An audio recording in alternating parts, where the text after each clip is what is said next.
Corey, welcome to the show. How are you? I'm good. I'm good. Thank you so much for having me, bro. I'm quite excited, ready to do this. Good stuff. Corey, for people who don't know who you are, could you introduce yourself, please? Of course, one of the co-founders, current CEO at Mirai Labs.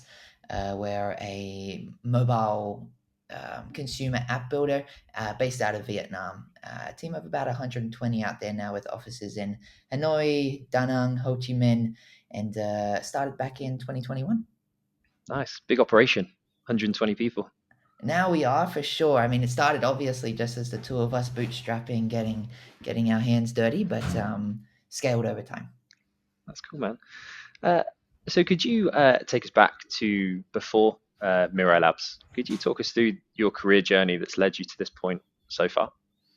For sure. I guess the big push, the momentum started back in 2017 when I first got into um, crypto. I Okay. actually started a customer support company right then. Around that time, ICOs were quite popular. Actually, they were enormous. And what would happen is that someone would raise $20 million or something like this from the community. They wouldn't even have community managers or anything like this, and everybody's talking to each other, really good vibes, but no one's replying to their questions or answering their questions. So I was like, all right, well, they've got a lot of money, they have a lot of community, but no one's answering it. How about I be their community manager? So I would just go and ask them, uh, do you need community management? And that's what we would go ahead and do. So that kind of kicked off the momentum. Like, I dove deep into the industry. I really had to understand the products to be able to answer the questions. And I built a small team of, I think it ended up being around 27 people based out of the Philippines, managing all the projects. Made plenty of mistakes. It wasn't a token project or anything like that. It was like a traditional business, but we accepted tokens as payment for some of the partners. Half of them didn't even launch their token, and then the bear market came and destroyed everything else. So that died pretty quickly through the 2018, 2019 bear market. But I was very blessed around that time period. I actually started like back then it was like I guess a side hustle, which then became Australia's largest airsoft company. That one's still operational today. Actually, my wife works there with our other co-founder who operates that one, and still to this day it's growing, getting bigger and bigger. So that one is really like my foundation of operating a real company. For 2 years after that point was getting a lot of employees here in Australia, obviously the payrolls, account management, everything like this. That was like, I guess, my real training after I went through that redneck period of the ICO craze back in the day. And then finally, that's where Mirai came in. I was getting a little bit bored with e-commerce. There is like typically a ceiling at which you reach when the company is number one in the country, and I wanted something more. So I took a step back and just dove into crypto as a consumer once again. Started actually playing some NFT games very early in like 2020, Okay. and one of them was F1 Delta Time by Animoca. I played that. I made a video. My co-founder saw the video that I made and messaged me, said, "You want to build a game?" I was like, firstly, who are you? And no, I don't know how to build a game. Um, but turns out I did. I wanted to build a game after he convinced me, and the rest is history. We built the largest game in history on Polygon, had about 27 million users, reached the first $1 billion gaming token there. And since then, for the last almost 4 years, we've been scaling up. Nice. So I've got quite a few questions on that in just Right. a sec. Um, but did you always know that you wanted to be an entrepreneur? Like, was that always the plan? Definitely not. In high school, I studied like chemistry, physics, aerospace, math, because I wanted to be an Air Force pilot, like a fighter pilot, and Okay. um, that was like actually 100% my mission. I didn't provide myself with any alternatives. I was very, very clear on that, and I needed to actually get into the military college. And I had a weird experience in high school. Long story short, I recognized that the teachers were biased because I actually cheated on one of my exams. I Okay. There was a girl who was in front of us 1 year, and she got an A+ on her what I would call a report, and I asked her for it so I could learn and make one, but I actually just changed the name and submitted it to the same teacher a year later, and I got like a B minus. And at that point, I realized I was like, I don't know if this is, I don't, that feels weird. And Yeah. that kind of disheartened me towards the end. And anyway, I didn't even get into university at that stage. So I haven't even been to university. I just straight out of high school. For some reason, I applied for sales jobs and I wanted to do telemarketing. I think the reason I wanted it because I had like an internal goal of just getting $1,000 a week in salary. And I knew that if it's performance based, I would have like a higher step up. Like if I Yeah. could do good, I might It's get on there you, right? quicker. Yeah, it's on me. And that's kind of where I think this has led is that I've always just taken the path where my performances or my results are based on my performance. And entrepreneurship kind of is the next stage once you outgrow that initial sales job, I guess you could say. Like you feel like you can do more, but you're not in control of that operation, right? And in Yeah. my head, I'm like, God damn it, I was actually door knocking. I accidentally applied for a door knocking job instead of a call center job. So I did that anyway for a year and a half. It was very good for rejection. And then I went into telemarketing. And then after that, I was like, screw it. I'm going to try something myself. And that was it. Yeah, that's nice. That's cool. So now, obviously, your day must look very different from door-to-door sales knocking. For sure. Could you talk us through what a day in the life of a co-founder looks like? I know that's a super broad question, and the short answer is it varies, but could you talk us Yeah. through it? At this stage, right? I feel like you go through transitions. When I first started, I felt busy because I had a lot of just mental pressure. Like I believed that things were going crazy, and they really did go crazy. But I wasn't.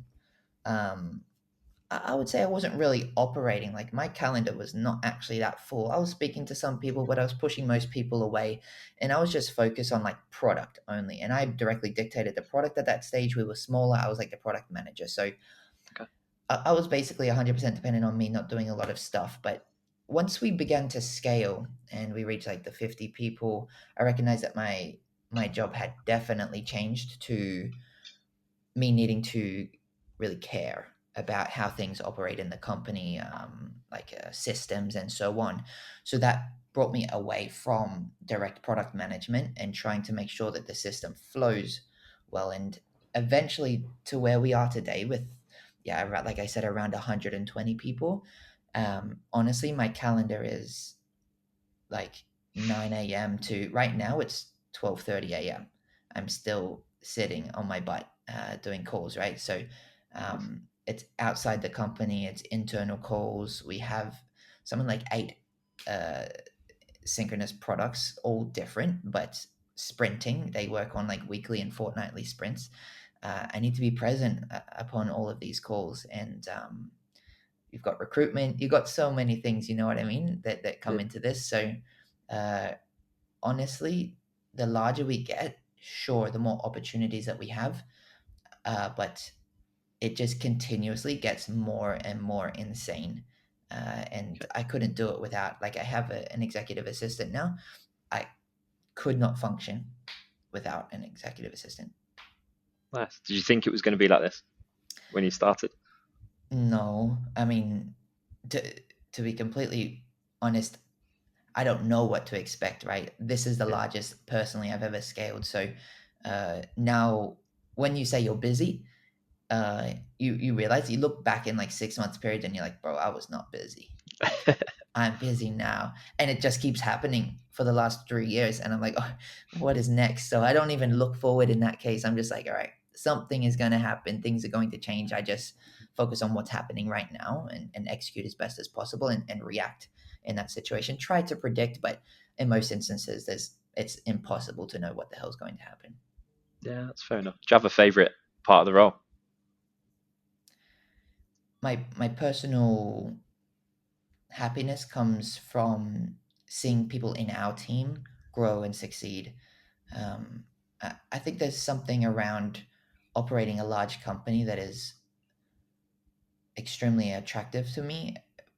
mm, which I maybe when I was younger I thought it was the money, but actually I found a lot of satisfaction in seeing someone who came into the company maybe a little bit nervous or extremely ambitious but had never been given the opportunity to showcase their ability. and then enabling them to showcase that and seeing them transform, like literally transform into almost a different person. It's maybe I don't have children, so I'm wondering if this is what it feels like to see like progression in a Could be. human being. But Yeah.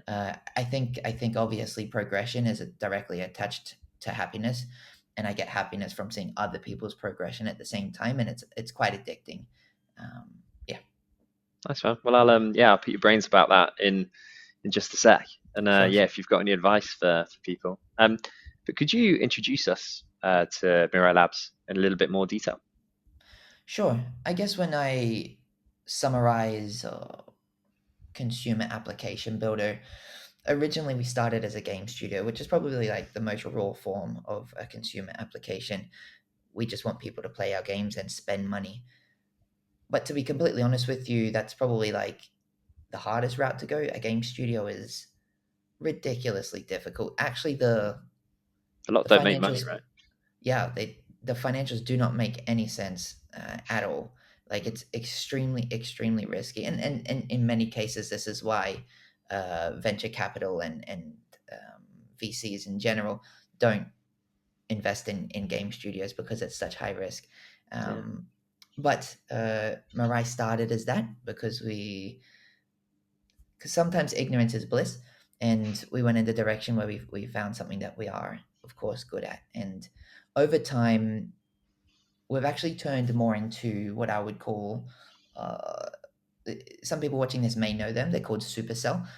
They operate very similar to potentially what other people are familiar with, which is like a venture studio.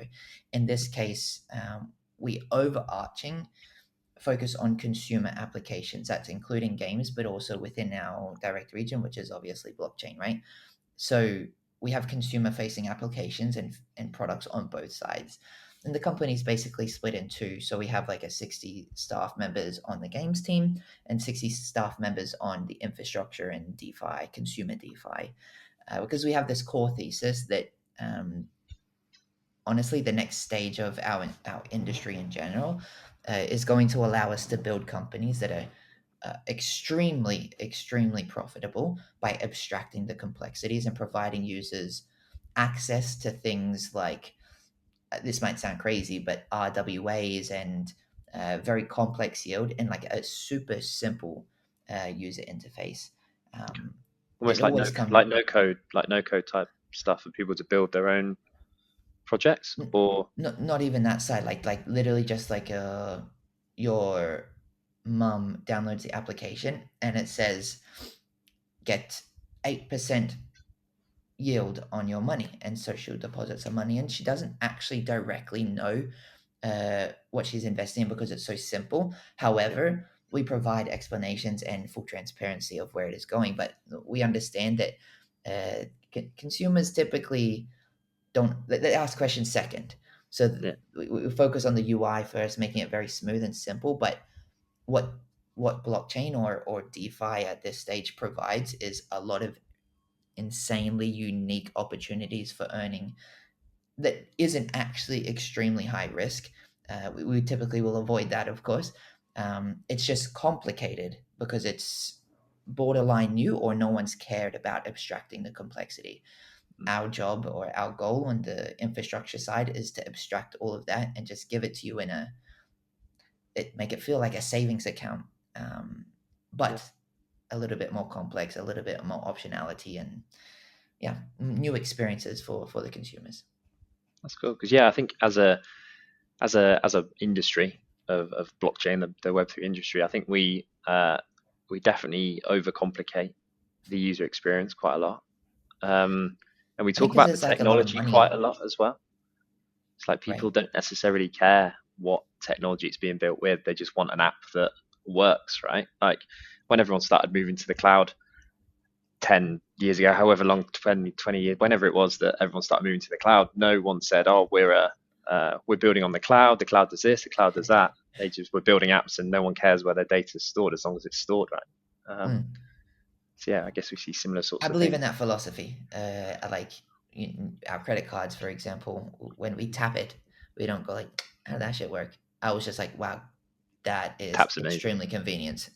Yeah, I love that, and that's always our focus. We just want to give them that feeling where it's like, how the hell did I just make $10? I don't know, but that was pretty cool. I want to make 100, and we will take a small fee on that, and that's it. So we don't try to build like all of the DeFi protocols and stuff like that. That these are already being built by some extremely incredible minds. We look at the industry as if it's a barbell. There's like a lot of insanely deep tech, I would call it, which is like really complex. These crazy DeFi protocols, and on the other end, you have extremely abstracted consumer applications, which includes gaming, but also just um, abstracted DeFi, and in between there's a lot of companies in between that are floating around, and this is sometimes they get a lot of attention, right? For example, I would say one sitting in between is MetaMask. They just not haven't figured out the UI. I don't know why. They could just yeah, copy Rabby or something like this, or Phantom, but they haven't figured it out. And we want to make sure that we sit very clearly on one end of the barbell, and we're not a deep tech company. So we won't sit down here. We won't sit in the middle. We'll very clearly distinguish ourselves as this side of the barbell, and try to remain there because we feel like that's the highest opportunity, at least for us, in our skill set. yeah, for sure. And was getting into the DeFi space like always the goal when you started Mirai, or did you To what were the goals when you started the company? um, sometimes you don't think about it. Like you Fair just enough. see that there's an opportunity, right? Like when I was with my co-founder, we were like, all right, well, looking around, there's clearly opportunity in the space. I can see a solution to a problem. Can you build that? And he comes back to me with yes. I'm like, all right. So now how do I get it in the eyes of a lot of people? I will then solve that problem. So I went and built a media company that I could then indirectly promote our products, right? I didn't think that media company would be getting 10 million monthly impressions, and I didn't think that the solution that we provided would bring $200 million to the game, but it did. And Yeah. I mean, like you just don't. Wait, I didn't wake up one morning. I'm like, I'm going to build a game that is a 2D horse racing game and brings $200 million. No one ever would say that in their life because it's not normal. Uh, Yeah. so it just happened. But I would say the goal overall was to be a large company, and what we are great at is recognizing opportunity. I would say, and we have been blessed enough to get to the point where I would say we're a medium sized company in the industry, and consistently have found our foot in the trends in an early stage. Nice. I would even say, I mean, 120 people for a Web3 company is fairly big by Web3 standards. I'd say you're probably up there with almost large companies in Web3. I would say so. Um, Yeah, I guess my ambition is clouding my judgment here. I just don't pay attention to many other companies either. I don't have a clue on their size. you don't have time by the sound of it. No, unfortunately not. It would be nice to network with them. But honestly, it might be that I'm a little bit jaded because I try to work with a lot of new founders and like just provide some advice, and they're only sitting around 10 or 20 people typically at Yeah, best. But if you look at other companies in Vietnam, like Kyber, for example, these guys are sitting 300. To me, that just sounds. How do you manage 300 people? I don't know. I guess I'll figure it out when it comes. management structure, I guess. Bit Hiring in all different, sorts of right? mid-management and yeah, slightly different way of doing it. For Um, sure. and so obviously Web3 is a super entrepreneurial industry, right? You said there, like you speak to loads of different founders and advise like early stage founders and stuff. I think you touched on a few points already, but is there anything that you really think people need to be aware of before launching their own project? I know you could probably be here for hours talking about advice, but are there any key things that jump out to you that you really think people need to know? Mm, Probably one of the most important, I would say, is that they need to be ready for how quickly narrative or energy shifts in our industry, right? To remain in the forefront, uh, or how would I say this? To remain in the conversation for a long period of time in our industry is extremely, extremely difficult. Like no kidding, we were 1,000% hyped on some companies that we cannot remember 30 days ago. Like we were convinced that they were going to be unicorns as an industry, and now we cannot remember their name. That Yeah. is insane. And it takes a lot of time to get used to because your internal pivots, your company direction gets very quickly dictated by this. And your ability to recognize real or long term from short term, or real opportunity from like maybe this is just like an early signal of discovery and it's probably not going to work out. These type of things is just something that you can't develop without being in the trenches for a longer period of time. All I would say is that the best way to prepare yourself is just be in the trenches. You have to be on Twitter. I know that sounds crazy. I think I said it to you before, bro. Like I think Twitter is hypercritical to your ability to see real from fake, but also learn from other people's mistakes. You can see people who will pivot quickly or miss the boat or take specific actions that is frowned upon within the industry, or people fumble the bag or whatever. There's so many instances where you can observe and ingest, and you're like, all right, I don't need to do that. I don't need to have that lesson because I just watched someone else do it. So my two pieces of advice is like recognize how quickly it moves. Maybe three pieces. Secondly is be emotionally intelligent. This is not fun, especially being a founder. It is not fun. And third is whatever I just said. I cannot remember. But yes, Being on Twitter. yes, be on Twitter for sure. I think it's extremely critical. And if there was one runner up, get exposure and second opinions in the early stages. And if you're trapped in your own little bubble and in your own interpretations, unfortunately, it's like a glass box. Anything that's happening in there is true. Very hard to recognize true from false. So yeah, find your circle. That can sometimes start as like an NFT, like just buy an NFT and get involved in it, right? Maybe you'll find some people. I don't know. Yeah. That's what I did. I bought an Arc Stellar. It's a Southeast Asian, Singaporean like founder community slash just more like a very expensive community. It's 3 ETH to mint it. Okay. Quite Wow. expensive, but it also was a very big shortcut for me because there's a lot of founders there, and if I needed help, I would just ask them. That's cool. Where did you find NFTs to join founders networking groups and stuff?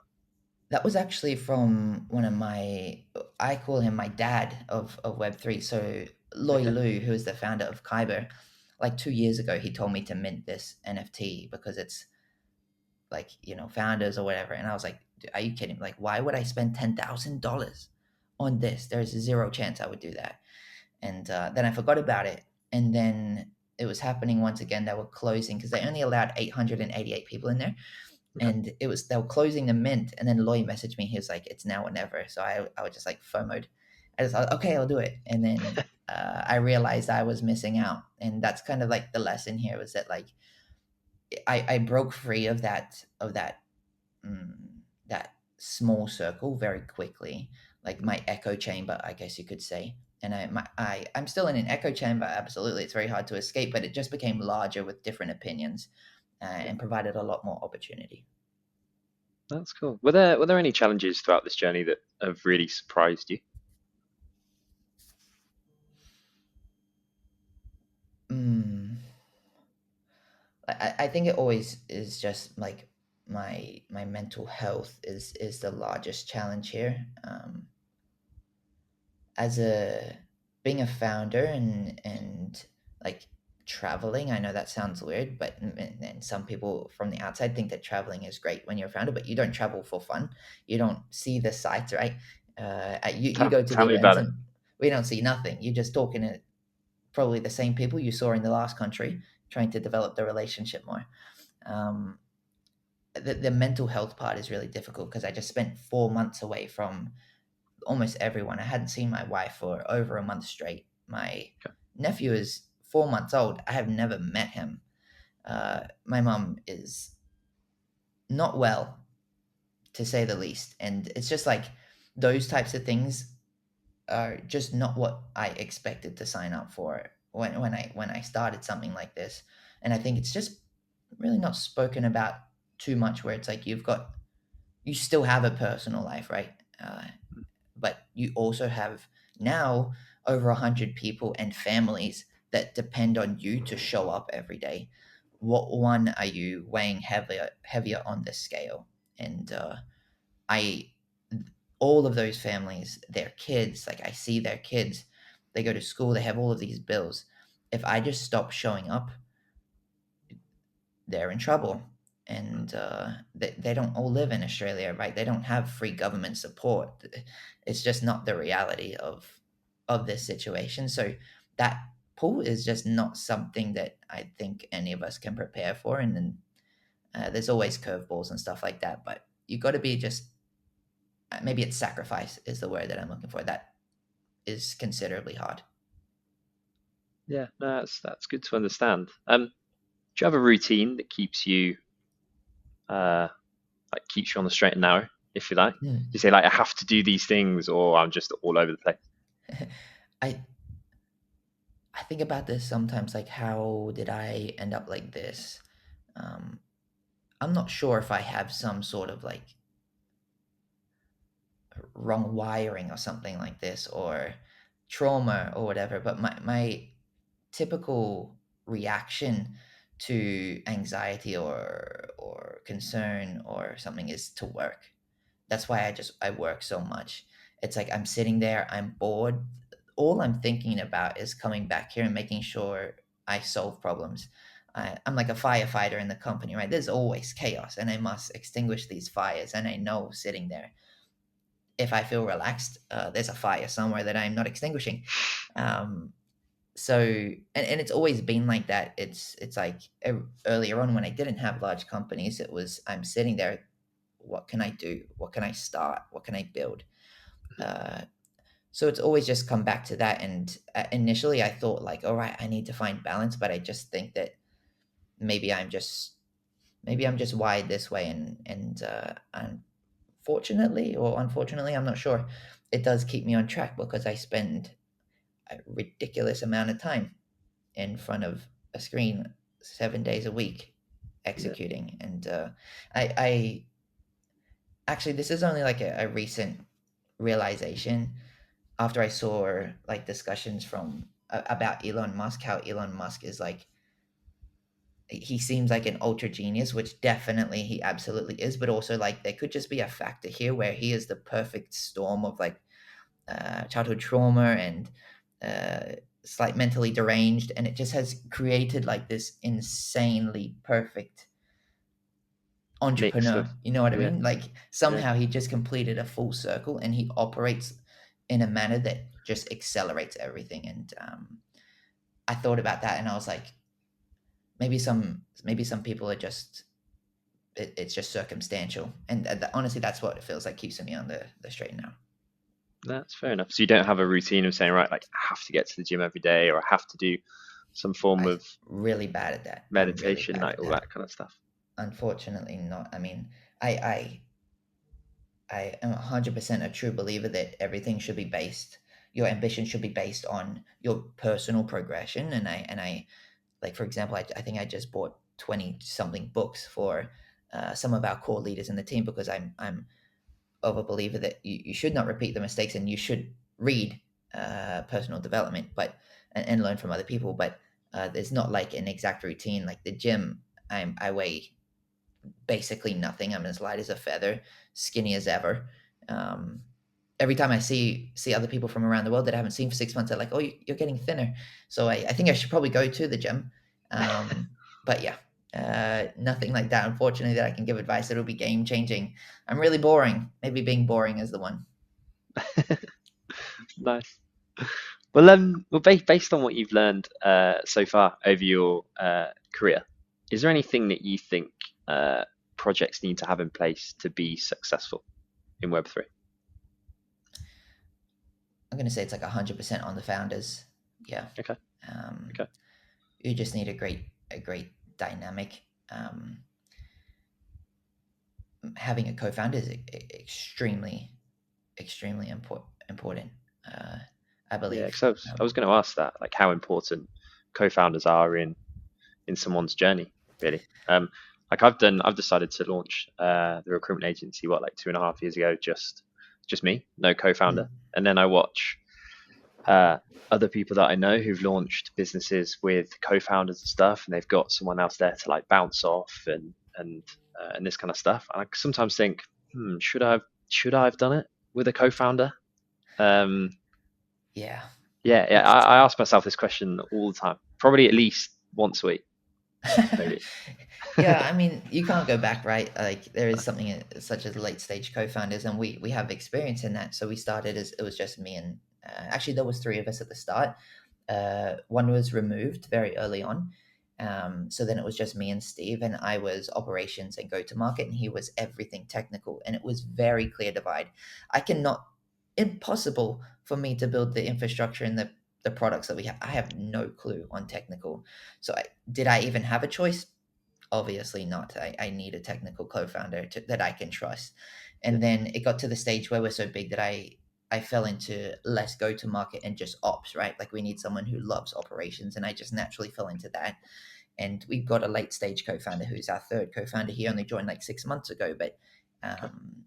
we just have to build out a specific dynamic to make sure that they're invested. And anyway, I, I'm a believer in that if you have a well balanced founding team, that you are far more capable, and it doesn't really matter which direction you begin in. Eventually, if you're a good dynamic, you will find something. You will find gold. Um, but unfortunately, dynamics are developed over time. Mm, So it's a hard balance. And like I said, we've been through both, right? We had to remove one of our founders. He was just not good enough. yeah. Um, Painful, scary, uh, but no regret. Absolutely not. A great experience for us and showed us what we actually want. How do you find co-founders? I Because think that's very hard. that's so tough, like so tough. Because you basically have to pick the person who's going to be a member of your family. Is basically what you're doing. Picking Right. someone to marry, essentially. You're then got to make sure your skills are aligned. You've also got to both then really, really believe in the product that you're building. And say if you're joining someone who's already launching a product, who's already got an idea, you've got to really get behind someone else's idea, right? Like that's quite a difficult thing to really get that mix and that combination. Yeah, you asked a really tough question there. My co-founder found me, the Okay. first one, right? Because I was just like I made videos for my previous company, the gun company. I was the face of that company, so I needed to make the ads and whatever else. And the reason I made a video for that video game F1 Delta Time back in the day was because they didn't have any tutorials. And I was like, it's so annoying to explain this to everybody, how to, because there was no good on ramps back in the day. You were using MetaMask, you had to connect your wallet. You couldn't play the game unless you bought an NFT. But the NFT had so much complex stuff. And I was like, I'm not going to write this out. I'll just make a video and give it to my friends. But that one clearly helped a lot of people. It had like 50,000 views or whatever. And he was just one of the viewers. And then he messaged me, do you want to build a game? And then I was open to the opportunity. I think is I was 50% open because I didn't know who that was. Yeah. But I kept speaking to him and I guess poking to figure out what he is talking about. And then I just thought, screw it, I will go for it. And this is probably the part that people find or say is difficult to find co-founders is because there's going to be people who just do suggest uh, to be a co-founder or come up with an idea, but you don't take the leap and you're not willing to fail. Like it may not actually work out. Um, but I was just in a position to where the gun company is running by itself, and I was like, well, let's see what happens. And the second co-founder, um, the late stage one, Garrison, we actually just met him while we were building. So he was previously like the VP of marketing at Avalanche, Okay. and we were building a subnet at the time, like it's just a fork of the chain basically. And they were a little bit impressed with the rate at which we ship and all of the stuff. Like, we built the product without speaking to them, and they were like, "Why don't you speak to us so we can help you?" And I was like, "Okay, let's do it." And he just happened to be one of those people. Anyway, I actually just went to him for some advice on go to market. We were going to release some products, and then he pitched me this big idea. And this is kind of what you were talking about. He pitched me this big idea around what we could actually do with a far better narrative with all of our products and our product suite and how we could go to market. And I was like, I love it. Clearly, you're better at go to market than me. His background is Facebook and IONET and all these things. And I was like, all right, well, you get it. And I just want to be clear that I'm not going to build this unless you're in the company, because you're changing absolutely everything here. And it was a pretty quick decision. I didn't expect a late stage co-founder, right? But it's impossible for me to build off of someone else's vision without them leading the vision. So I was just like, you join us as a co-founder, or I cannot build that. And he was like, okay. I was like, oh, all right. So you're a co-founder now, and yeah, that was it. I just That's planted the cool. seed, and it happened. He could have said no and would be still in the same position, but I think it's just taking a shot. It sounds like that's uh, a really key attribute. Just being willing just to go for it, just take the Send it, shot, like, you have give to it a jump try, in. just go all in on it, and just see what happens. That seems What's like the worst? Like, a bit of a I always theme. think about this, like, what actually could go wrong. You're not out there trying to commit fraud. You're not trying to do anything illegal. Like, you're genuinely trying to build a real business and be great founders and build a business of value. If you're all aligned on that, what's actually the worst that can go wrong? You can fail. Companies fail. Everybody knows companies fail. Like, that's kind of part of the game. Your first company Yeah. is not going to succeed. Maybe it will. I don't know. But uh, with that in mind, if you throw all of that concern away, where do you end up? You end up with a just, let's hurry up. Yeah, just get it done. We'll try it at least. Yeah, let's go. That's cool, man. How do you keep all of the space, the how do you keep all of the plates spinning as a co-founder? Because as you Ooh. said, like your time's got busier and busier, more full as the business grows and that kind of stuff. You just hired an executive assistant like fairly recently to help, but there's a lot of context switching still, I would bet, and like there's a lot of things that you uh, yeah, all sorts of different meetings you probably have to go into and attend and add your points to and add value to and that kind of stuff. Does it just come with practice? Like, is it just literally over time you just get better at doing that type of stuff? Or is there a certain framework or a certain place that you learn or podcast you listen to or anything like this that gave you that idea? I, I think you come in and out.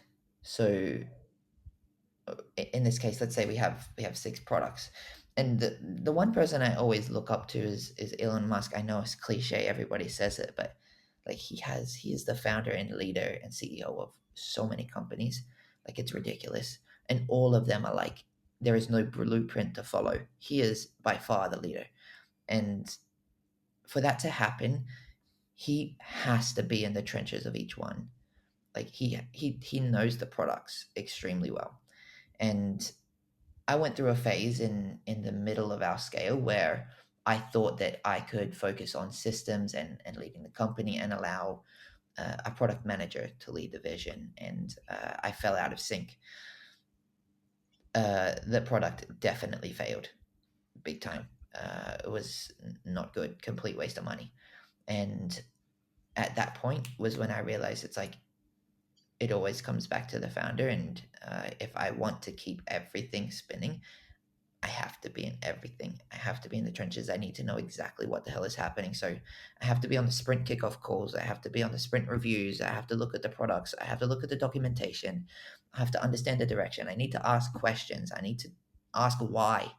Like, asking why is sometimes probably one of the most important questions that people who are not in your position as a founder or even a senior manager, uh, they don't ever ask why. They just do it, and then they're like, well, just do that and see what happens. But there's no justification behind it, and I think that's something that being involved allows you to do, and it prevents a lot of mistakes. So keeping everything rolling especially with such a diverse range of products, is probably why I'm so busy. Um, yeah, I Yeah. would say that's it. There's inability to relax. If I took time off, sure, I could probably take a week off and we won't die. I might die, but I think we'd be okay. But overall, it would have an impact on the company's next sprint or a couple of sprints ahead. In my thought process, and now my job as a founder is to get out of that loop, because it is not sustainable for a decade where a company is 100% dependent on you, in my opinion. Yeah, I suppose that then makes it trickier. I'm not sure what the plan is for the future, but say if you guys were ever to sell, obviously the company can't be reliant on the founder if eventually you get acquired stuff, right? Like that makes it quite unattractive, I guess, to Yep, investors. Um, for sure. so I guess you kind of have to, if that is part of the plan as a founder, you kind of have to plan that into your business as well, right? Um, For sure. I think and like give up ownership of certain things, which I guess is like the hardest thing, is like trusting the the person you're giving up ownership to. Um, yeah, I mean this is like where I can see that naturally I'm leaning towards that direction, bringing in the late stage co-founder like Garrison, because I was able to relinquish the thought process of everything go to market, because I was underserving it and I could tell that it was underserving the company broadly. So I feel like I understand that I have the natural tendency to go in that direction. It's just potentially a matter of time and more personal development. So I believe I'm leading the company in generally the right direction. The rate at which I can do that is going to dictate our success. And I have a mental focus in the background to ensure that we do that. nice man, nice. Um, say if someone is coming into the industry for the first time, is there anything that you'd really love them to understand about the space? Or anything you think is really important for them to get? Other than maybe you might have touched it on already, to be honest, like keeping in touch with the different narratives and being on Twitter and that kind of stuff. But anything that you think is really key, maybe even if they're not necessarily looking to be a founder, but they're looking to just work in the industry, for example. If you're not a founder, I would say that being an employee, it's not super different. I'll take our accountant as an example. Actually, he's a family member of mine, and he was just a traditional accountant. Um, and he came into the space, like he had played around with crypto on Coinbase, for example. That's about all he knew. And the big shock for him, after I just spoke to him a couple of days ago, the big shock for him was just how different the systems are, because you're doing a lot of on-chain stuff, things at different lingo, new lingo, like all these weird words. It takes a little while to pick up, but over time, I believe the reality of the situation is that it is not really that different to the real world. It's Okay. just different systems, different functions, different technology. But 6 months in, I mean, it's a job. So you'll be totally fine if you are very good at what you do. You'll be totally fine. And even further, I would probably say you have more opportunities here. If you are good, for example, let's say you're a great accountant or you're a great crypto accountant, I think you're probably, for one, going to get paid more being a crypto accountant. Secondly, there's a lot of companies here in the crypto space that want an accountant, but not many people have experience with crypto. So you have a much larger potential upside, in my opinion. But that's just like a matter of time until that is balanced out, probably over the next 5-10 years. Yeah, that's fair enough. Um, I always say to people as well, like if they're looking to join the industry, uh, there's space here for everyone. Like companies are still being built with the same types of staff members, like regardless of if everyone has this idea of you need to be super technical to come into the Web3 Mhm. space. Um, but everyone still needs operations managers. They still need project managers, product managers. They need finance. They need recruitment, for example, HR, like all sorts of stuff. So I would say to people, like, don't necessarily be put off. But it's definitely an industry where people care a lot more in this industry, I think, than others. Like some people will be in fintech, for example, but they're not all in on challenger banks, or do you know what I mean? Whereas I think when you work for a DeFi protocol, for example, people are all in on DeFi. Like most people who work for these protocols live, eat, breathe crypto, or say they work for a gaming project. They love everything to do with like Web3 gaming, regardless of what their job role is. They do keep an eye on the industry and what's happening, and they use the products and that kind of stuff. Maybe that's the difference coming from the outside the space to inside. Don't know if you have any thoughts on that. Yeah, I think you hit the nail on the head there. I would just summarize it as initially different, but in the macro, if you're great, you'll be totally fine. Uh, Yeah, there's actually nothing to worry about. While we are, as a company, technically heavy, uh, it doesn't mean that we don't need the rest of a company to function. We have a lot of developers, maybe bias on the amount of developers versus another e-commerce company, obviously. Uh, you still need HR. You need everything else still. So there's an abundance of opportunity here for sure. And I think diving in now is definitely going to broaden your horizons in the future. I mean, it's like joining an AI company right yeah, now. Obviously, it would be extremely fruitful over the next 10 years. Looking at job opportunities, if you got 10 years at an AI company under your belt, it'll look pretty nice on your resume. yeah. And you might even be retired at that point, probably, if the For sure, stocks if you go got through the stock roof. options, right? For Yeah. sure. Nice. And what about say if someone is looking to build a really successful career for themselves in Web3? Um, any real like key attributes you think they need to have, or any advice you can give to someone who's just looking to build a good career? Yeah, I guess this is like I can use an almost direct example of when I encountered someone that had what I think is the most important attribute, raw ambition. Okay. So when I was hiring for the executive assistant role, I think it was like 6 months ago or something like this. I had two main ones. First one, oh balloons. Um, the first one was Selena, who we did end up hiring, and she came on and is extremely bubbly, very happy to do anything, just ready to go, and happy to learn as the job comes along. I thought, okay, clearly can do the role, has experience. I like the vibes.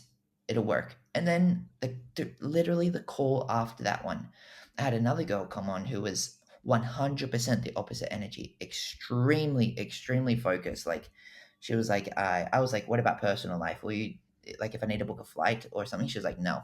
I was like, okay, well, she's interesting. And then I was like, what is your actual ambition here? What do you want to do? She's like, I want to be CEO. And I was like, what is going on right now?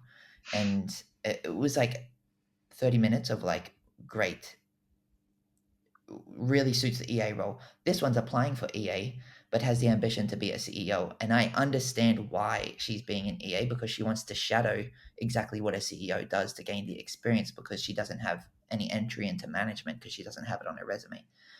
Mm, And I was like, holy, how do I choose here? Because I love ambition, but it doesn't align with an EA role because I can't provide her with. I, she would just have to just help me. She can't lead.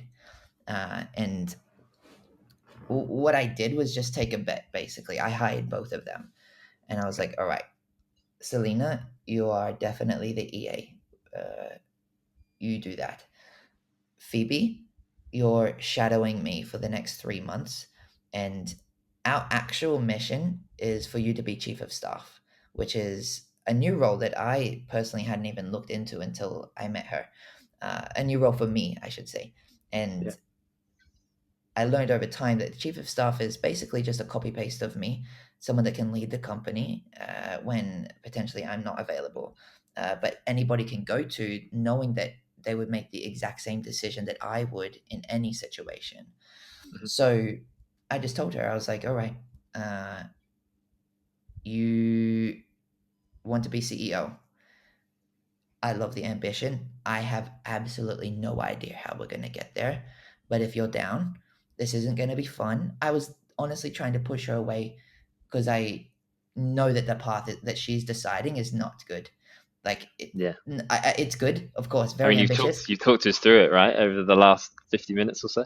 Yeah, and it's very hard. And I was like, listen, I don't know if you know what you're signing up for. She just snaps back. She's like, I'm ready. I was like, oh my God. All right, let's do this. Anyway, uh, turns out she's great. She Yeah. joined and she was shadowing. Then she was executing some things for me. And it's only been 6 months. She's now a product manager for one of our core products in the entire company, managing probably 15 to 20 people. She is extremely good. And the reason this is full circle back to your original question is ambition. Like, you Mm. just have to be like extremely, extremely ambitious, and opportunity will arise for you. She was hell bent. She applied for EA and said that she wants to be the CEO, and she's talking to the CEO. I'm like, what? This is insane. It caught me off guard so much. I was like, what is this energy? And now she's in a position where her path is directly leading towards being basically 2 IC of the company in like a 3-year period. And Mm. that wouldn't have happened if she didn't have that ambition, just that clear ambition. And if someone else wants to do that, wants to be in a role like that, I would say you need to make your ambition very clear, because you're going to eventually find someone that loves that ambition and wants to enable that ambition. Yeah, nice. And I suppose to go along with that as well, like that goes hand in hand with the networking thing, right? Like you have to chat to enough CEOs or try and build a network with enough CEOs where someone will take that chance and give you that She wasn't even opportunity. trying to be in crypto, to be clear. She had no Okay. clue about crypto. Like, I don't even know if she knew about the company. I can't remember the interview fully, but I just remember the emotion where I was like, oh my God, she's pretty intense. I even told her on the call, I was like, I'm gonna be honest, you're pretty intense, and I don't know what to think right now. So I'm gonna need some time to come back to you, probably a week to sleep on this. But again, the point here is that her background didn't matter to me. Her degree, I have no idea what her degree is. The fact that she wasn't in crypto, and you and I know that crypto is not easy to pick up, it takes time, was not an issue for me, because she had this raw vision that nothing will stand in her way. Eventually, she's going to lead something significant. And I was like, well, I will bet on you. Let's go for it. And she's in a position that I'm certain that other people would really wish for, but they just haven't expressed it. Yeah, that sounds cool. Uh, yeah, I mean, fair play for giving her the opportunity to be able to do that. That's like a brave decision to make for sure. A little bit Um, scary. yeah, like really hope it works out. I think, I mean, by the sound of it, she's doing really well. So yeah, hopefully it We worked on like continues. a 3-month trial, right? So I was like, you got 3 months to make some crazy shit happen, something, and show me that you really do want it. Uh, that was not an issue. I'm pretty sure I knew in the first 30 days. I was like, yeah, she's probably staying. She'll make it. Yeah, I think Love so. that. That's cool. I think as well, that's one of the great things that people need to understand about the industry of Web3 as well. Is like it's not like a typical Web2 space where you start as a junior, then you go to like an exec, and then you might become a manager, and then you go like middle management, and then you kind of work your way up. In Web3, you can literally come in, and as long as you can prove yourself, people don't necessarily care about your background too much. It's like, what can you actually deliver? And if you can Mhm. deliver what I need you to do, I don't care if you've got 20 years of experience behind you, or if you've got 6 months or none. Do you know what I mean? Like, as long as you can actually get stuff done in this industry, then there's always people that will give you that opportunity, which yeah, I like. It's like it's quite inclusive in that way, and that's what I I like agree. about the industry. I It's agree. cool. Yeah, degrees matter Um, less. I think. I think just naturally over time, degrees seem to be mattering less. I'm not sure. yeah, Maybe it's just because I I didn't don't go know to any. university. Okay, we're the same, Yeah, bro. I mean, that never has held me back, and I must admit, like I interview most staff if they speak English. I can't remember the last time I checked the degree. Like, I don't know if that's a bad thing. I look at their resume, I look at how long they've been there, and I judge them based on their general resume. However, it's 100% me trying to get to know them on the interview call, right? And if I vibe with them, like I vibed with both of the girls, Selena and Phoebe, but they were just like polar opposites. Uh, I, I would just take a bet on you, and what's the worst that can happen? You might learn something, I'll learn something, you'll go and get another job. That's cool. Take risks as a founder. A lot of risks, for Yeah. sure. Um, so what does the future hold then for Mirai Labs and for you?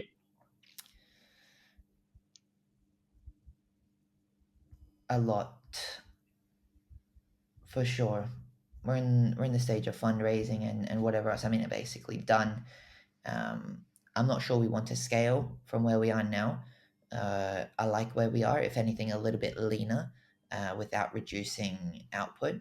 I like to go through those cycles. So just push a lot harder, lean up a little bit, and then uh, in this case, this might be a little bit more founder focused, but I think over time, um, you do need to have these cycles where you would quote unquote trim the fat, because people just get comfortable in their personal life and maybe lose love for the industry and stuff like this. So I like to keep that typically quite fresh in the company, and we will continue to do that in the future as well. So I'm not sure about scaling after this stage. Like, I think that we can compete with the world's best at this current level, at least world's best in Web3 with the industry that we're in.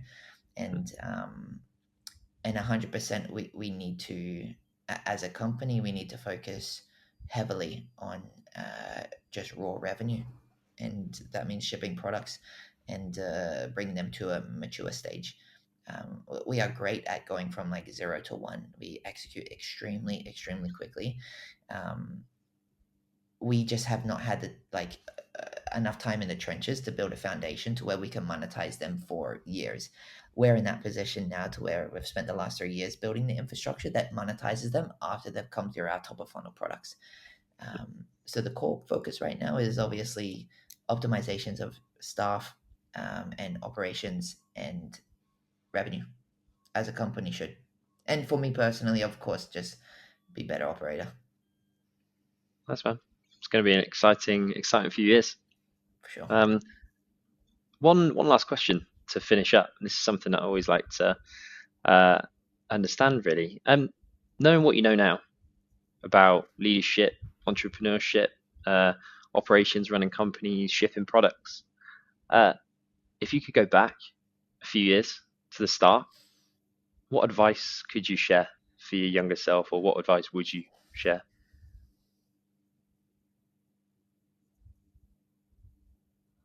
I really don't think I've made that many mistakes.